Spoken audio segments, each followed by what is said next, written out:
Ron Scott here. The first two accessories I got for my Nikon D800 that I bought a couple of years ago were the Zacuto Z-Finder and the target shooter. The Z-Finder is essential for shooting in live view because it lets you focus on the LCD screen while keeping the camera pressed firmly against your eye. The target shooter is an optional accessory and serves to give you a bit more stability by adding a third point of contact with your body. As I began to learn about shooting video with the DSLR, I noticed that many people were shooting with custom counterbalance rigs that were a lot more elaborate. Some rigs were homemade or just plain cheap, and some were professionally fabricated and very expensive. I decided to try building my own counterbalance rig, starting with the simplest concept I could think of, a long rod with a weight on the end.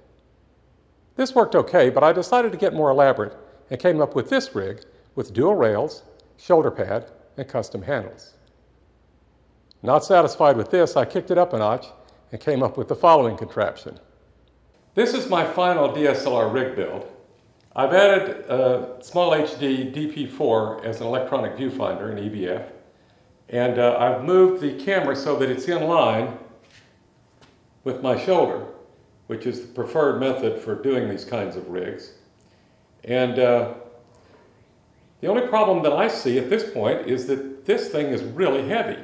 I mean, if you add the 4-pound camera, the 1-pound lens, the 5-pound counterweight, plus the DP4 and the other stuff, this thing's getting north of 10 pounds here to carry on your shoulder, which is quite heavy. The other problem that I have is that when you're actually getting ready to zoom or focus, you're reaching out in front of the viewfinder and don't find anything there, and you have to find your way. Oh, there it is, there's the lens over there, which is in just not a logical place, again, especially for a still photographer, all right, that's converted to shooting video. So that's something I guess I could get used to, and maybe I could solve that by adding some kind of follow focus rig on there. Of course, that's just going to add more weight to the rig, okay? Now, the other problem that I have is the ergonomics of doing any controls on the camera whatsoever. If, for example, I want to change the f-stop, I've got to reach way back up here and fiddle around here. If I want to change the ISO, I've got to reach up here with this hand, punch that button. Then I've got to reach over here with this hand, fiddle around like that. And it's just that I'm having to constantly take my hand off the rig, whereas if I was just holding the camera straight as I normally would a still camera, my hands are much closer to those controls, and my thumb's already on the thumb dial on the back. The ergonomics of this rig is just untenable for me.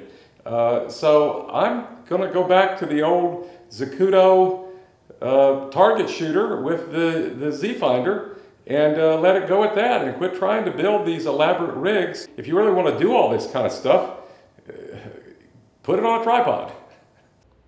One other option I did try, which was simple and cheap, is the Cowboy Studio shoulder support pad, which cost $25 on Amazon. This rig worked as well as all the counterbalance rigs I built and was much lighter, albeit a bit awkward to mount and dismount.